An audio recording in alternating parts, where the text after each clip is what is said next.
Get the unmissable news stories of the day. This is the Beijing Hour. Examining the events that impact and shape China and the rest of the world. This is the Beijing Hour, 1 hour of news and information brought to you every weekday. Now here's your host. Shane Begum with you on this Thursday, May 21st, 2026. You're listening to the Beijing Hour, coming to you live from the Chinese capital. On today's program, China says its relations with Russia are at a new starting point following the official visit of the Russian president. China's looking back on 75 years of highlights following the peaceful liberation of the Xizang region, also known as Tibet. Beijing says it opposes external pressure on Cuba following the latest regional moves by the United States. In business, higher quality and expansion in China's services sector. In sports, Aston Villa has ended its decades-long trophy drought. In culture and entertainment, China-Russia film ties rely on nostalgia and modern storytelling. Now checking the day's top stories. Beijing says China-Russia relations have reached a new starting point, and the two sides should follow the trend of peace, development, and cooperation. The Chinese Foreign Ministry called on the two countries to consolidate political mutual trust, empower cooperation, promote closer people-to-people ties, and engage in international coordination with higher quality. The two sides signed 20 cooperation documents covering fields such as trade, education, and technology during Russian President Vladimir Putin's state visit this week. The heads of state reached new consensus on advancing the China-Russia Comprehensive Strategic Partnership for coordination in the new era. China's foreign ministry said Beijing is willing to work with Russia to deepen the foundation of mutual trust, enhance the quality of cooperation, and broaden the path of friendship. China and Russia also issued a joint statement on advocating a multipolar world and a new type of international relations. The two countries urged the international community to uphold openness, inclusiveness, and mutually beneficial cooperation. They stressed the need to uphold equal and indivisible security, affirming that all sovereign states enjoy equal rights to safeguard their own security. The two sides also highlighted the importance of advancing the democratization of international relations and improving global governance. They emphasized that hegemonism is unacceptable, and all nations should take part in decision-making on an equal basis. China and Russia called for respect for the diversity of world civilizations and values, and advocated greater mutual respect, understanding, trust, and interactions among all nations and civilizations. Li Dongning spoke with Associate Professor Xizang at the Institute for International and Area Studies, Tsinghua University. What have you found or what stand out to you as the most important strategic priorities? In the joint statement, China and Russia set out a shared view of the international relations today. It begins with the basics. Both sides reject hegemony and one-sided power politics, and they back the United Nations as the core of the global affairs. The same thinking carries into trade, where they oppose one-sided sanctions and call for stable supply chains. From there, the statement turns to security, its longest and the sharpest section in this file. The two sides condemn the use of outside force against other countries. Much of the concern comes down to the nuclear and missile issues. They criticize certain new military plans and actions, oppose weapons in space, and voice deep concern over Japan's nuclear stockpile. The statement closed on new ground, artificial intelligence, as we know, where both sides agree to work together and to keep AI from becoming a tool of dominance. Tell us why a multipolar world is necessary, especially in today's global tensions and uncertainties, and also what does new type of international relations mean? The statement on building a multipolar world once again shows that the depth and weight of the China-Russia relationship, drawing on their long histories and their roles they play in the world today. The two countries see themselves as playing a major role in genuinely a multipolar order, a role that should carry real responsibilities. This document builds on earlier ones and sets out a shared view of the current global and regional scene. Its aim is to keep a balance of power and improve the system of international relations. Looking at the changes since World War II, the two sides call on the world to follow a few key principles: openness and mutual benefit, equal security and a more united international community, more democratic global governance, and the respect for the diversity of culture and values.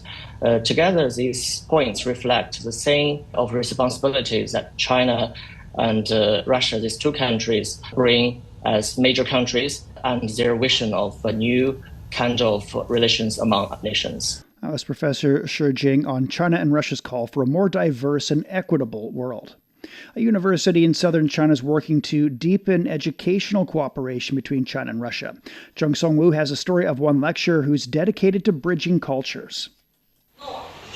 Samarava Elena is a senior lecturer who's been teaching the Russian language at Shenzhen MSU BIT University since 2019.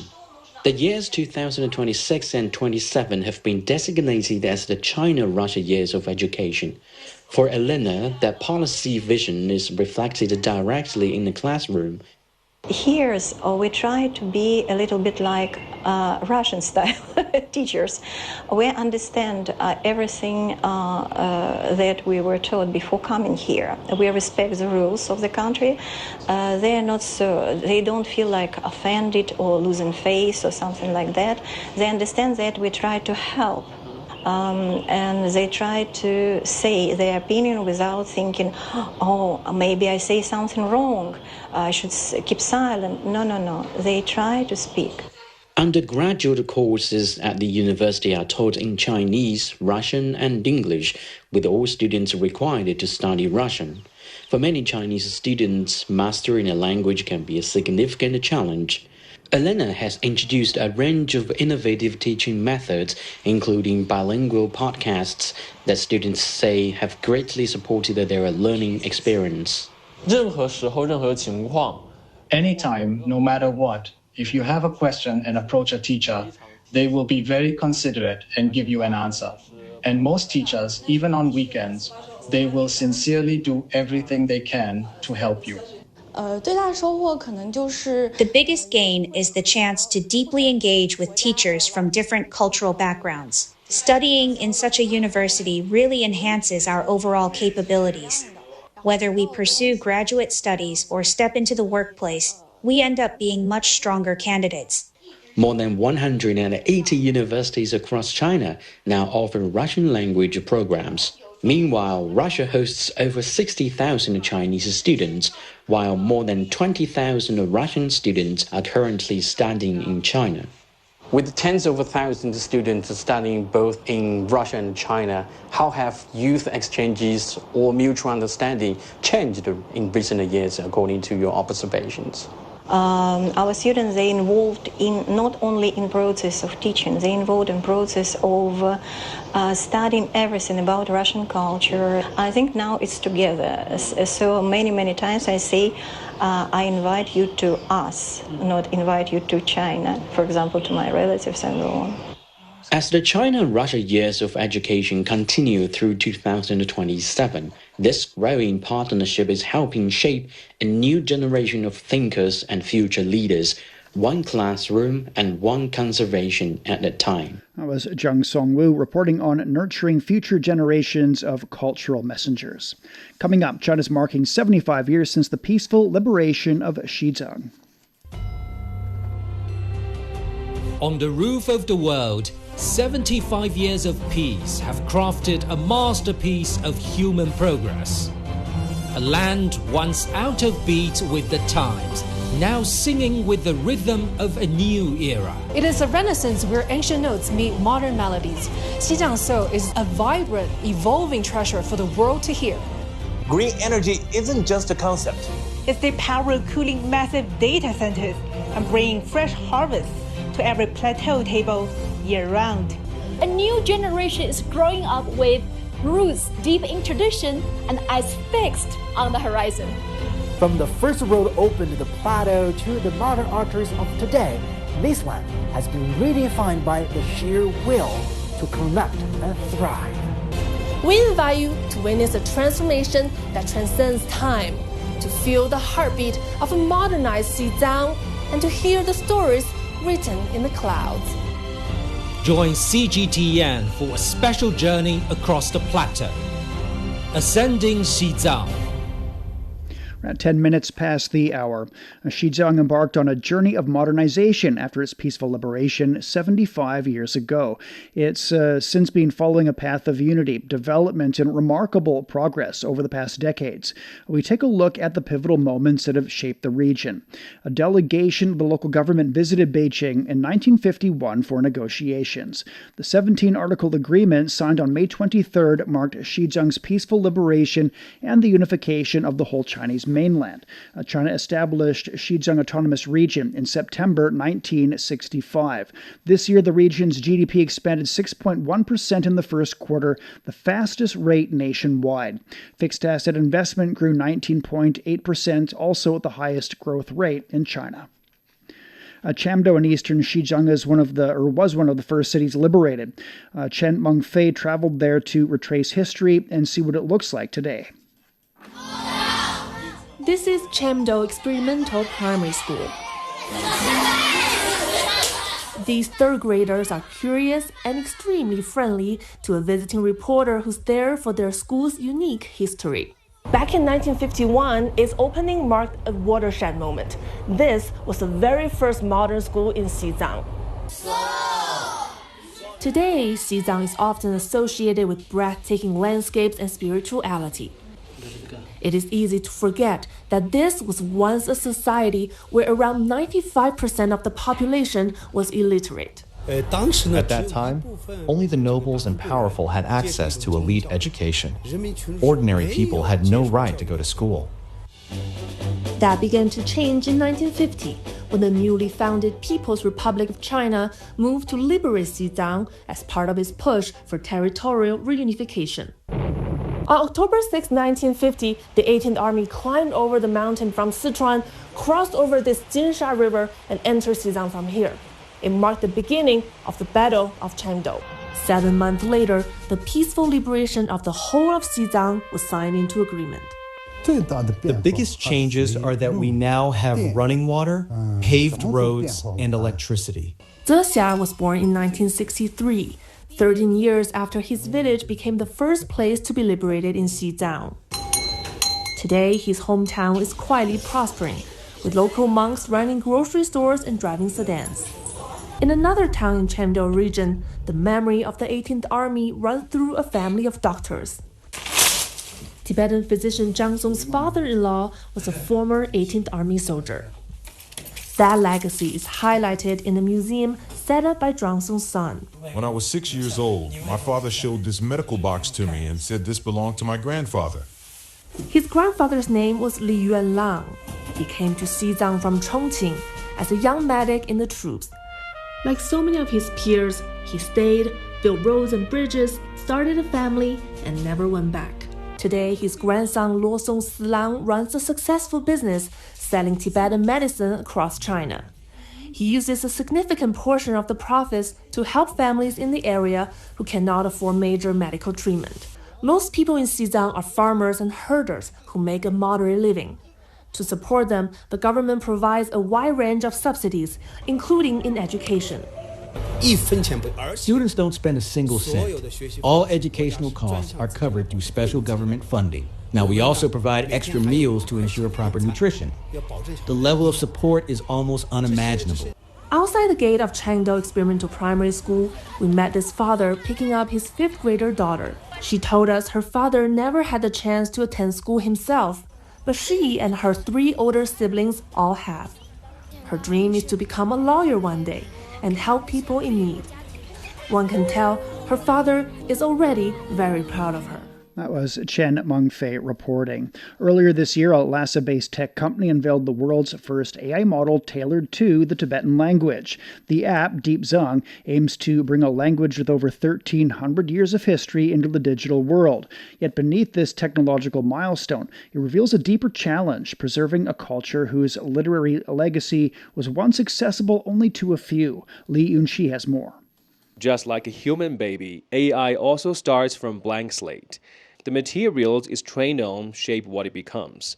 With the right data, it can become a legal expert, a doctor, a psychiatrist, and speaks any language developers wanted to master. But for the Tibetan language, the challenge is that there just isn't enough training data to begin with. Tenzin Norval is the founder of Xizang Drelo Digital, the company behind the world's first Tibetan language AI model. Since 2018, we've been collecting what we call foundational or raw data, and we keep updating and refining it over time. It's going to take a long time to fully explore and develop the resources in Xizang. Right now, I'd say we've only tapped into less than 30% of what's available. Norval says more support is needed from government and research institutions, as much of the Tibetan language material remains untapped. There is a wealth of source material in places like libraries, archives, universities, and especially monasteries, raw textual resources we want to gradually collect and organize in a more targeted way. In Xizang, there's a vast body of Tibetan scriptures and Buddhist texts covering fields like medicine, education, ethnic history, and ecology. Much of it still needs to be systemically explored and documented. It's worth noting that most of the archives were preserved in institutions such as monasteries and other religious sites. Before democratic reforms in 1959, fewer than 2% of children in Xizang were enrolled in school, and the illiteracy rate was estimated at over 95%. Chen Xuanmei is the dean of the School of Education at Xizang University. Education was basically monopolized by monks, officials, and a small number of nobles. Ordinary serf families had neither the right nor the opportunity to go to school, so most people were illiterate. Take Kesong village in Shannan, the first village to undergo democratic reform. At the time, it had 302 residents, and only 2 could read. The illiteracy rate was essentially close to 100%.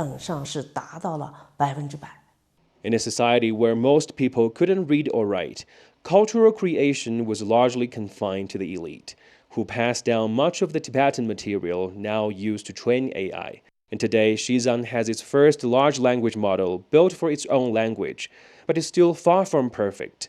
Not because the language lacks richness, but because for generations, most people were denied the chance to learn and preserve their own culture. Today, that right is being reclaimed. One data set, one learner, one song at a time. In 2022, at the opening ceremony of the Beijing Winter Olympics, the music duo ANU sang in Tibetan, "Fly. If you don't fly, life will pass you by," a metaphor for Xizang's linguistic revival. From a time when barely 1 in 20 could read their native tongue, to a moment when it sings from a global stage, the language of Xizang is only beginning to take flight. For the Beijing Hour, this is Li Yunqi. As demand for cloud computing and AI continues to grow, data centers are becoming increasingly important and energy intensive. Ningxi in Xizang is turning its naturally cold climate into an advantage for greener digital infrastructure. Wang Tianyu visited a data center in the city. Already summer, but here in Ningxi, southwest China's Xizang, I still need a lie-down jacket. The stable, cool climate here isn't just comfortable. It's exactly ideal for data centers. This is where massive amounts of data are processed, stored, and secured 24/7. Behind me are rows of servers powering cloud computing, AI, and digital infrastructure. Keeping servers cool takes huge amounts of energy, but the naturally low temperatures in the region help reduce that pressure. It's 19 degrees Celsius right here in this corridor, and I can feel strong cooling air coming out of the AC. I may get cold if I stay here for long. Local officials say that despite being relatively remote from the inland regions, these digital infrastructures are laying the groundwork for future growth in the digital economy. 我们林芝市着重夯实数据 We've built key digital infrastructure like the government cloud platform and data center, enabling data sharing and visualization, and laying the foundation for a data-driven economy. So far, every major city in Xizang has established its own big data center, turning natural advantages into new drivers of growth. That was Wang Tianyu on advantages in developing the digital economy in Xizang.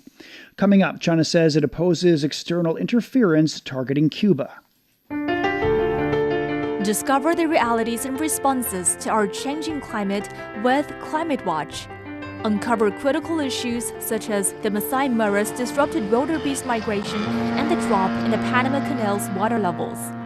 Delve into solutions for a sustainable future. Tune in to Climate Watch on your favorite podcast platform. Become more eco-conscious and take action to protect our planet. At 21 past the hour. Cuban President Miguel Diaz-Canel has called the U.S. charges against Raul Castro a political maneuver with no legal basis, criticizing Washington's arrogance and frustration. The charges accuse Cuban revolution leader Raul Castro of murder and aircraft destruction after 2 U.S. registered planes flown by Cuban exiles were shot down north of Havana 30 years ago. Cuban Foreign Minister Bruno Rodriguez condemned the indictment, saying it spreads a fraudulent narrative to justify aggression and ignore historical facts. And people in Havana questioned the U.S. move. Architect Rodney Amagur said Cubans and their government should handle the country's issues without outside involvement. I don't think there is any need for anyone from the outside to come in and resolve problems that Cubans themselves, together with their government, should be capable of resolving.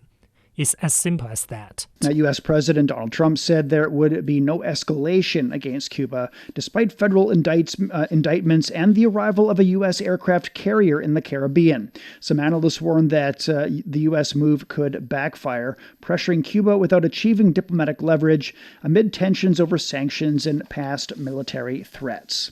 Meanwhile, the U.S. Southern Command announced that the Nimitz carrier strike group has arrived in the Caribbean.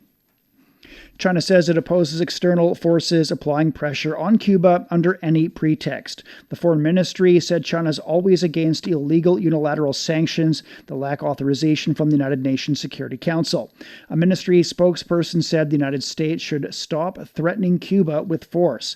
China said it also firmly supports Cuba in safeguarding its sovereignty and national dignity and opposes external interference. There are almost 600 suspected Ebola cases in the Democratic Republic of the Congo, with at least 139 deaths. The World Health Organization says there's little risk of a global pandemic, but experts believe the number of infections in the region will rise. Jim Spellman reports. The Ebola outbreak is expected to grow in the coming days and weeks, according to the World Health Organization, which has declared this outbreak a public health emergency of international concern. Researchers believe the virus, which has killed at least 139 people, began spreading 2 months ago, making it much harder to track those exposed. This current Ebola strain has a fatality rate of approximately 25 to 50%. There are several factors that warrant serious concern about the potential for further spread and further deaths. First, beyond the confirmed cases, there are almost 600 suspected cases and 139 suspected deaths. We expect those numbers to keep increasing, given the amount of time the virus was circulating before the outbreak was detected. No vaccine or specific treatments exist for the strain currently circulating. A WHO team in the Democratic Republic of Congo estimates it will be a minimum of 2 months before a vaccine is developed, with 3 to 9 months being a more likely timetable. One confirmed case is an American doctor who is working in Congo. He's been transferred to Berlin for treatment. The U.S., which withdrew from the WHO under President Donald Trump, has committed $13 million to Ebola response. Some experts fear the response has been hampered by U.S. cutbacks to global public health. But the Director General of the WHO says it's too early to tell whether those U.S. cutbacks have contributed to the delay in detecting the virus. That was Jim Spellman in Washington. The World Health Organization says emergency supplies for the Ebola outbreak in the Democratic Republic of the Congo have increased to 22 metric tons. WHO Africa supply chain leader Fatima Tafida said there will be additional protective equipment and medical supplies from Kenya, Senegal, and the DRC. We will have another 23 tons leaving from Kinshasa. Again, MONUSCO is providing this air support from Kinshasa. We also have some road transportation from Goma, sending some assets from Goma directly into Bunia by road. Humanitarian group Mercy Corps stressed that community trust and engagement are essential to stop the virus, supporting treatment and contact tracing. China's weather authorities continued to issue alerts as heavy rains batter southern China. In Guangdong province, 28 top-level alerts for heavy rainfall were in effect across cities including Guangzhou, Shenzhen, and Zhuhai. Provincial authorities have also issued river flood warnings. In Hunan, persistent downpours have killed at least 6 people in Shimen and caused flooding on villages and on roads in Shaoyang. Hunan Provincial Meteorological Bureau Chief Forecaster Zhang Hai explains the reasons behind the disaster in the region. Since May the 17th, Hunan has seen some of the heaviest rains of the season so far, mostly in the north, recording extreme downpours of more than 500 millimeters in Changde area. This kind of rain is a major trigger for flash floods and landslides. Hunan's terrain makes it especially vulnerable. Mountains on 3 sides, a natural slope towards the northeast, and lots of narrow, fast-filling rivers. When the rain falls, water collects quickly and can turn into fast-moving, destructive flash floods. Elsewhere in the country, the Guizhou Provincial Weather Observatory lifted an orange alert for rainstorms, but some areas still face heavy rain and hail. For more on the intensity of the rain and future weather patterns, Wang Tianyi reports from the China Meteorological Administration. The majority of Guangdong, Fujian, and Hainan all witnessed excessive amounts of rain. And here for Enping, the rainfall totals even surpassed 650 millimeters just within 24 hours, setting a new record of daily rainfall amount since 1965. And the culprit behind this round of intense rain is mainly due to the clash between the cold and warmer masses. And this year, both the cold air and the warm moisture are way stronger than what they should be at this time of year. So the energy after clashing could be quite capable of producing some lingering as well as heavier than usual intensity of rain. Well, look ahead, we do have some changes in the weather pattern. The subtropical high pressure system is likely to move further into the northern portion, which means that the heavy rain band will probably mostly set the stage here for the areas along the middle and lower Xizang River. We're also looking at a round of pretty widespread rain setting the stage here for the northern portion, but most of the rain will be just in light to moderate intensity, and parts of Henan and Shandong will probably experience a round of short-lived heavy rain. Though there could see a quiet relief of heavy rain for the majority of Guangdong, Fujian, and Hainan next week, here comes another major concern, the heat wave. Most of the daily highs in the region will be above 35 degrees Celsius for some consecutive days. Along with high humidity level, the real view temperatures will be even hotter than the forecast readings. So please be well prepared and stay cool and safe. That was Wang Tianyi reporting. UK climate advisors have warned that heat, flooding, and drought threaten daily life, urging faster action to protect the country's public services. The Climate Change Committee said climate risks already disrupt health, business, infrastructure, and food systems. By 2050, 92% of homes may overheat, peak river flows could rise 45%, and water shortfalls could exceed 5 billion liters daily. We're at 29 past the hour. Beijing, a light rainfall overnight at 17 Thursday evening. Moderate rainfall and 22 on Friday. Shanghai will be overcast and down to 19. That's followed by a light rain and 28. Chongqing will see a light rainfall through tomorrow, a low of 23 and a high of 31. Nanchang will see a thunder shower and a low of 22 this evening. Heavy rainfall tomorrow, the high is 28. Last is cloudy and down to 9, then showers and 24. Elsewhere in Asia, Islamabad will see a light rainfall and 24 degrees on Thursday evening, a high of 37 for Friday. It's time for a short break. So far this hour, China says its relations with Russia are at a new starting point following the official visit of the Russian president. And China's looking back on 75 years of highlights following the peaceful liberation of Xizang. And Beijing says it opposes external pressure on Cuba following the latest regional moves by the United States. Shane Begum with you. Stay with us here on the Beijing Hour. From the refreshing cup of tea that starts your morning to the paper that you write on, the roots of many familiar parts of modern life can be traced back to ancient ideas. Join us on Made in Ancient China and discover how ideas born millennia ago became some of the world's greatest treasures. Made in Ancient China brings you stories of human ambition, inspiration, and connection. Now available on all major podcast platforms. Shh, listen up. Can you hear the heartbeat of our world? It's vibrant and pulsating with the essence of life itself. From the stem of trees to the gurgle of rivers. From the silent strength of mountains to the icy whispers of glaciers. Even the solid ground beneath our feet.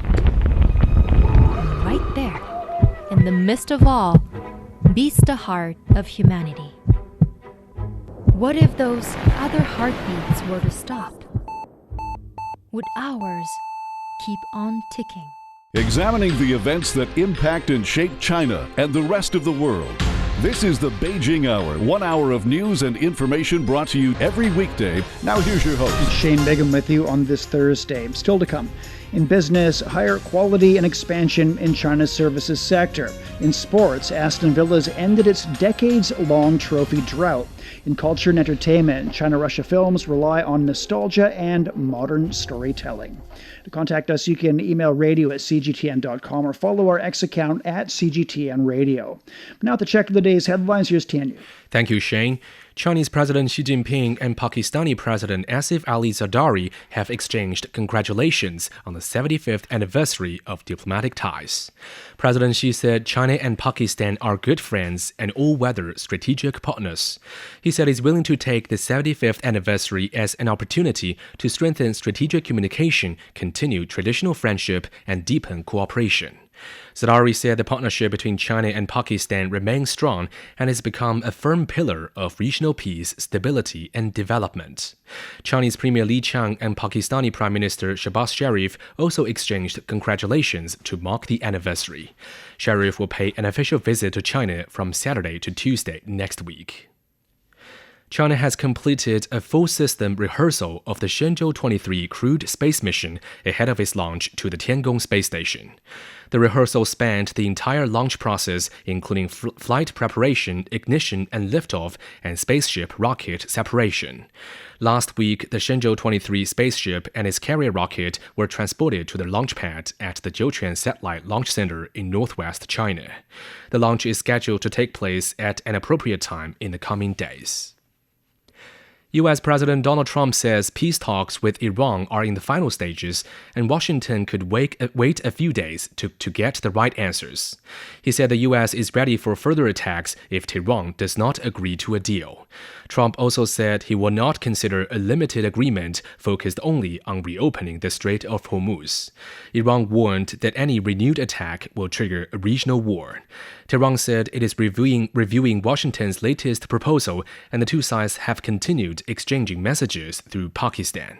Israel said its military is on the highest level of alert. The World Health Organization has confirmed 51 Ebola cases in the Democratic Republic of the Congo, with nearly 600 suspected cases and 139 suspected deaths. WHO Director General Tedros Adhanom Ghebreyesus said the outbreak is larger than reported because the virus circulated undetected for weeks. WHO assesses the risk of the epidemic as the high at the national and regional levels and low at the global level. We expect those numbers to keep increasing, given the amount of time the virus was circulating before the outbreak was detected. Uganda reported 2 cases in Kampala, including 1 death. The outbreak involves the Bandibujo strain of Ebola with no approved vaccines or therapeutics, increasing the risk for healthcare workers and local populations. WHO deployed staff, supplies, and funds, including an additional $3.4 million to support the response in Congo's Ituri province and surrounding areas. Officials stressed that community engagement, rapid detection, and national health authority leadership are essential to stop the virus and protect responders and residents. A UN official has urged nations at war to protect civilians, warning that 1 person died every 14 minutes in 2025 across documented conflicts.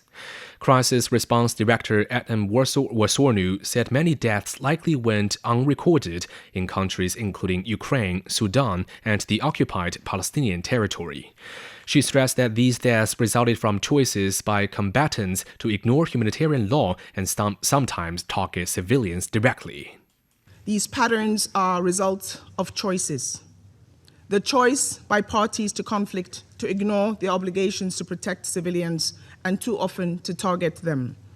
The choice by some to adopt increasingly permissive interpretations of international humanitarian law, hollowing out the very rules designed to protect civilians during war. There is another path. Other choices are possible, and they must be made. The International Committee of the Red Cross called on leaders to uphold international law and prevent further destruction and suffering in war zones. All right, thank you very much. That's TNU with headlines. And you're listening to the Beijing Hour. Coming up in business, higher quality and expansion in China's services sector. The Beijing Hour, your window on China and the rest of the world. 36 past now. Stock markets on the Chinese mainland closed lower on Thursday. The Shanghai Composite was down over 2%. The Shenzhen Component also lost over 2%. Home appliance components and automotive shares were among the top gainers.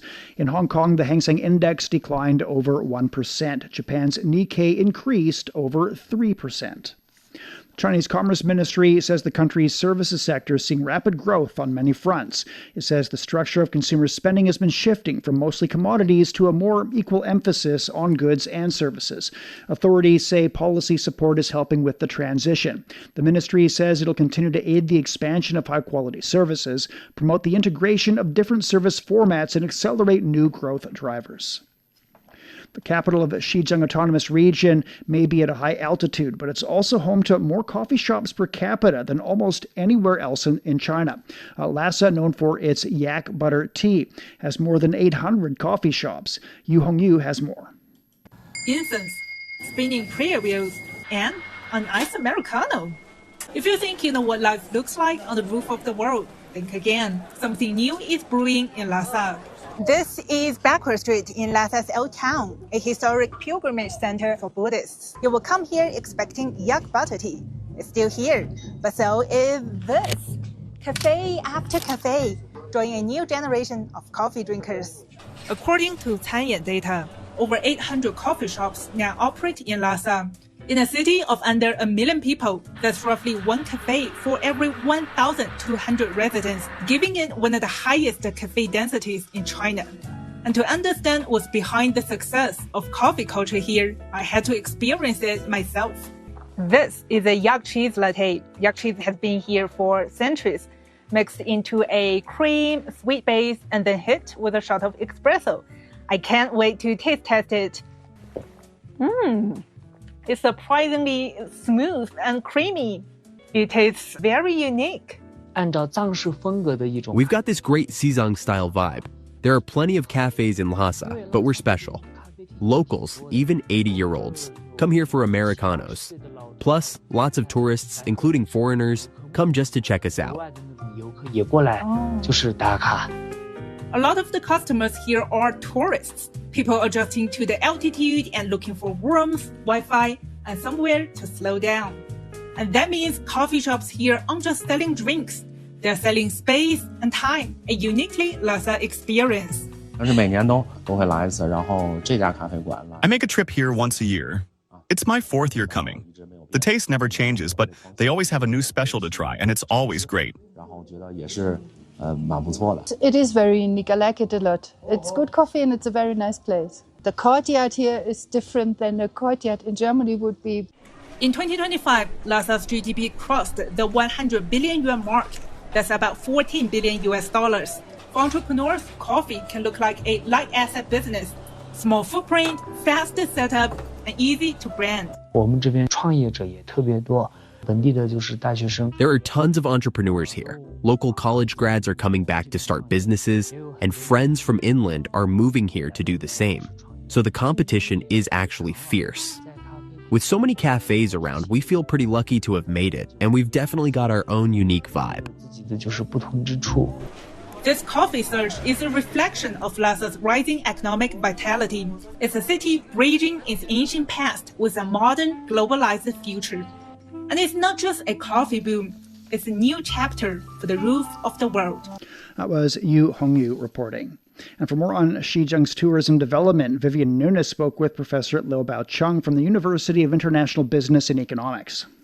Tourism has boomed in Xizang over the past few years. What impact has that had on the regional economy and livelihoods? Actually, we had a experience in part of the Xizang area during the last spring festival period, and it was so much impressive for the tourist industry. One is of course, the beautiful and stunning landscape we have observed, and the transportation has been beating my expectations. Although we have to cross a number of tunnels, the whole experience has been so smooth, and also with all the road signs over there, and so you really feel quite a sense of the being home and traveling in as compared to traveling in many of the robust areas. And now the food is so unique, and together with all the practicals performed by those the local cultural communities, and there are so many guest tales that gave you all the hospitality, all the warmth, and the sincerity that you can feel. That can really build more of the immersive experience for all the traveler over there. And we also noticed that the local authorities have been very responsible in taking care of the security and also in coordinating different operations, because it's so vast area. And now more of the art crafts are also being displayed in addition to those, the cultural heritages. So there are some people who really, question whether, the extensive tourism can really destroy or at least bring negative impact on the environment, on the local cultural heritage. But my observation is exactly the opposite.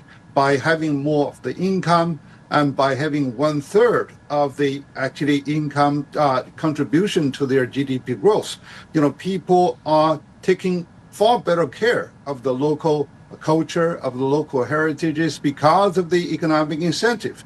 So it is really a very much the virtuous cycle that is being implemented in the Xizang area to continually attract the foreign and also domestic tourism, and even for longer stay of the immersive experience.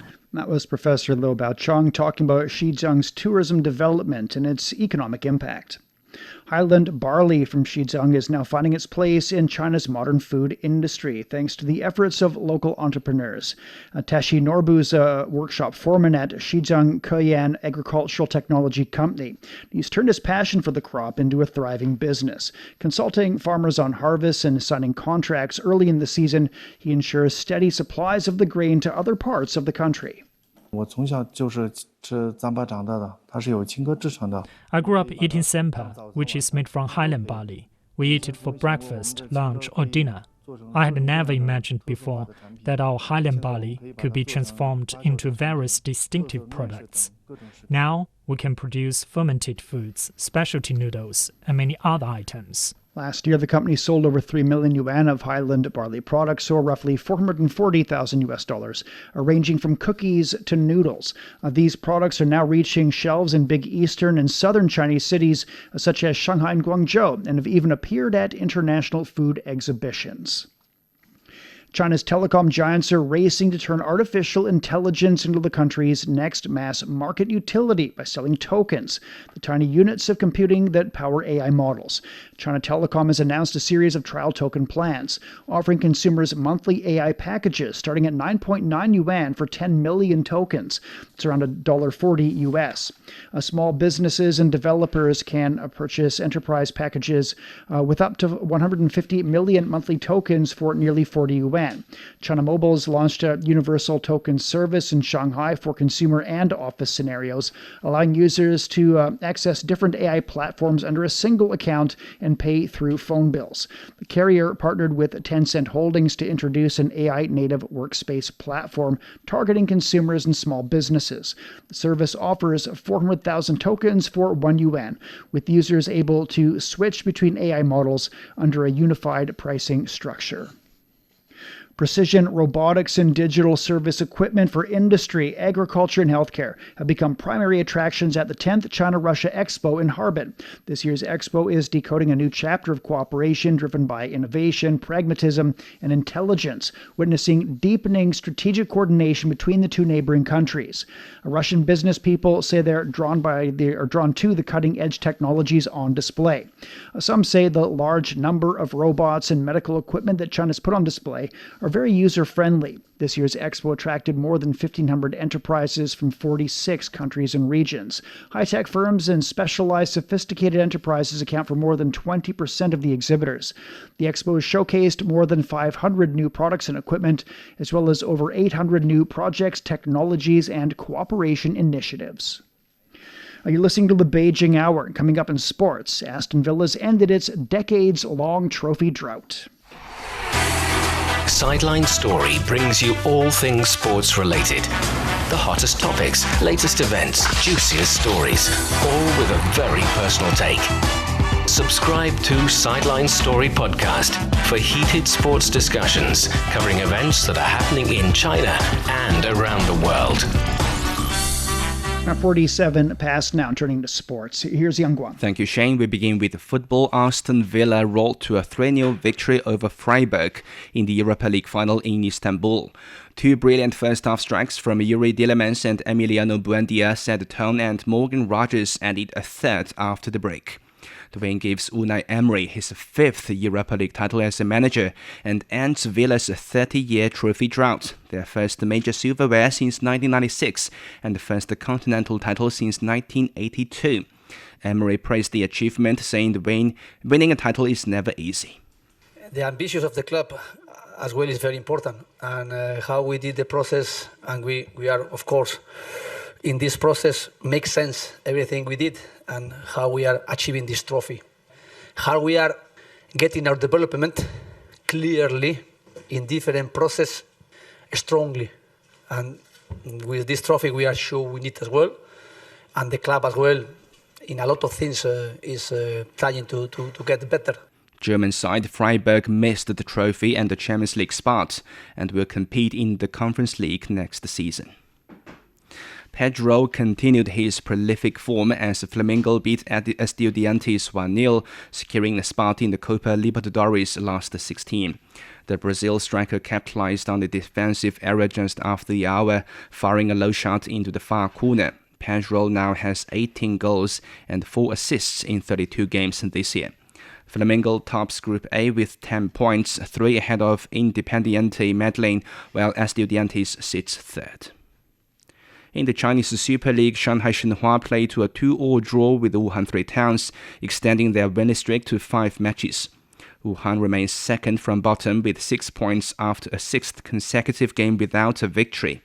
Elsewhere, Chongqing Tonglianglong and Yunnan Yukun battled to a goalless draw, while Liaoning Tianren edged Qingdao Hainiu 2-1. Chengdu now tops the standings with 34 points from 13 matches, followed by Chongqing on 21 and Yunnan on 20.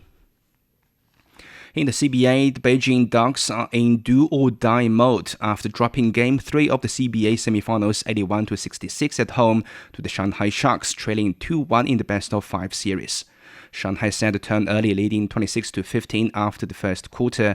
Brandon Goodwin powered the Sharks, stretching the lead to 13. And by halftime, Shanghai was up by 20.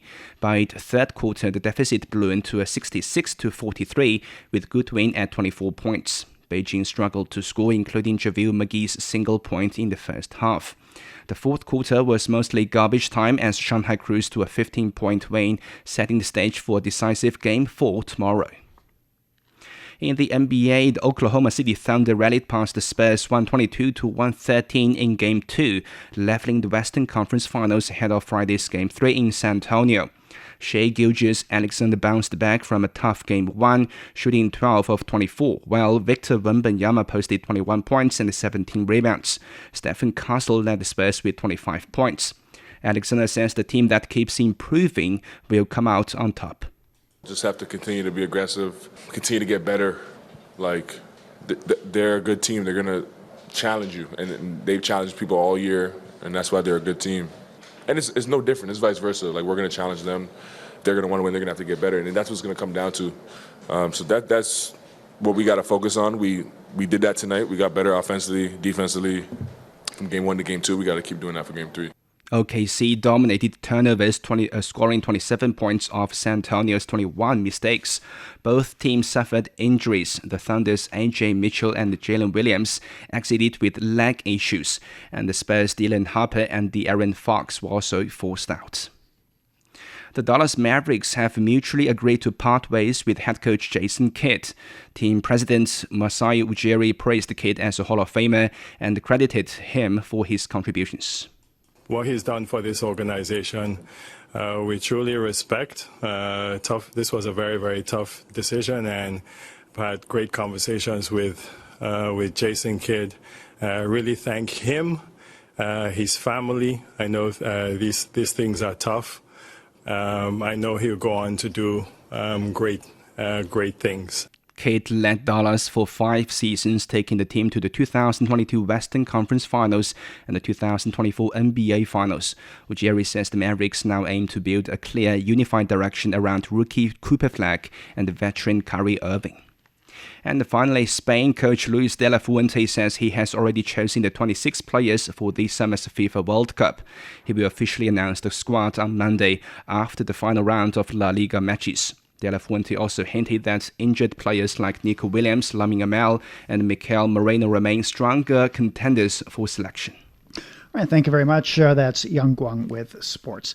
You're listening to the Beijing Hour, and coming up in culture and entertainment, China-Russia film ties rely on nostalgia and modern storytelling. From north to south, east to west, people in China are chasing their dreams and leaving their mark. Want to know how they beat the odds and made a difference? Footprints brings you the true life stories of their journeys. 53 past now. Turning to culture and entertainment. The cinematic relationship between China and Russia dates back to the mid-1900s when Soviet films first captured the hearts of Chinese moviegoers. And today, co-productions, film festivals, and other content drive a revived partnership that blends nostalgia with contemporary collaboration. Shen Li has more. China-Russia Film Corporation has deepened sharply, highlighted by the co-production Red Silk, a key project of the 2024-2025 China-Russia Years of Culture. Based on a true 1927 mission, it follows Chinese and Soviet revolutionaries delivering secret documents, and shot in both countries, it reflects a shared creative vision. Красный шелк, само название в себе. From the very beginning, we were thinking about how to weave China into the title itself. For a Russian audience, the word silk instantly evokes China. And for us, red means love and victory. In the film, the red silk represents a modern Silk Road. China-Russia film ties date back decades, when Soviet classics like The Dawns Here Are Quiet and Office Romance captivated Chinese audiences and left a lasting imprint. Now, beyond co-productions, the two sides have held film festivals, expanded content distribution, with Russian actors appearing in Chinese films and more Russian talents seeking opportunities in China. Meet Vladimir Spitsyn, head of a production company based in Shenzhen and Bangkok, as he shares his stories. Shenzhen is the capital of electronic products and innovations, and every product here need to be presented well to the global market. That's where I saw the huge potential in the commercial industry. And now we're producing a lot of commercials for Chinese brands targeting to international market. Many classic Soviet films focused on ordinary people and genuine human emotions rather than just spectacle. I think Chinese audience connected deeply with that sincerity and emotional realism. So there is actually much more cultural connection between our countries than people might expect. I would especially like to see more co-productions and creative exchanges between young filmmakers, directors, writers, and production teams. They could create highly competitive content for global industry audiences, including projects capable of competing on international level alongside with Hollywood productions. From timeless classics to bold new chapters, the reel of China-Russia cinema never stops turning. That was Shen Li reporting. This year, the Great Buds solar term falls on Thursday. The term, or rather grain buds, it refers to the period when summer grains such as wheat in northern China begin to swell but have not yet fully ripened. In southern China, this period often brings abundant rainfall and marks the start of early rice harvesting and storage. Grain buds is also an important time for silk production. In ancient times, people believed that the silkworm deity could protect silkworms from disease and disaster, ensuring a successful silk harvest. The Poetry Connects the World event has brought together Chinese language learners and enthusiasts in Uzbekistan, Kenya, and Kyrgyzstan. In Tashkent and Samarkand, students and performers brought Chinese poetry to life through music, dance, hand food displays, and symbolic characters. In Nairobi, around 200 participants took part in recitals and discussions at the Confucius Institute at the University of Nairobi. In Bishkek, over 600 guests explored lectures, a poetry quiz, and exhibitions featuring nearly 90 posters on Chinese characters and poetry. The China New Cultural and Creative Market and Trendy Toy Carnival is now underway at Chaoyang Park in Beijing. A key attraction is the Global Zodiac Design Competition, which blends traditional Chinese zodiac heritage with modern design.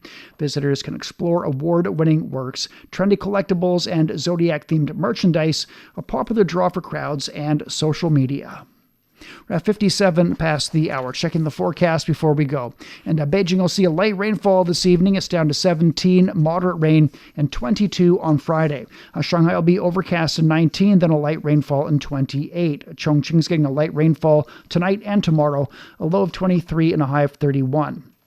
Nanchang will see a thunder shower with a low of 22 degrees. That's followed by heavy rainfall and 28 degrees Celsius.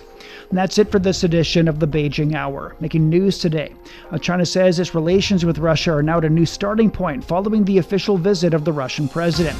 And China's looking back on 75 years of highlights following the peaceful liberation of the Xizang region. On behalf of the staff, this is Shane Bigham in the Chinese capital, hoping you'll join us for the next edition of the Beijing Hour and open a window to the world together. Find the Beijing Hour at precisely 6 p.m. Beijing time. We meet you on podcast and on air every weekday.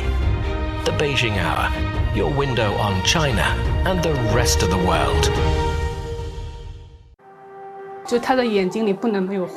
He can't live without the Yellow River in his eyes. The Yellow River is so noble and elegant.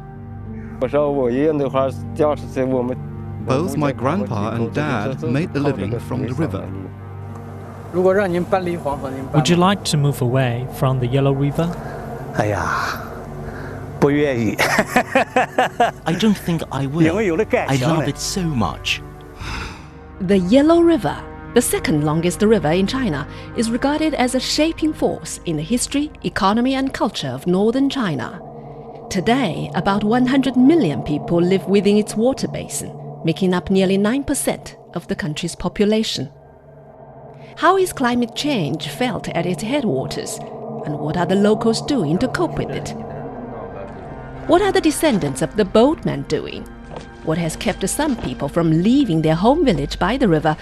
And what has drawn others back? Could the fading fishing community revive in a time of digital transformation? From 2021 to 2024, our reporters visited the upper, middle and lower reaches of the Yellow River, talked to the herders, farmers, boatmen, fishermen and eco-activists who share a close bond with the river, and present their stories in pictures, podcasts and videos, all in our 12-part series, The Yellow River Mosaic, available only on CGTN Radio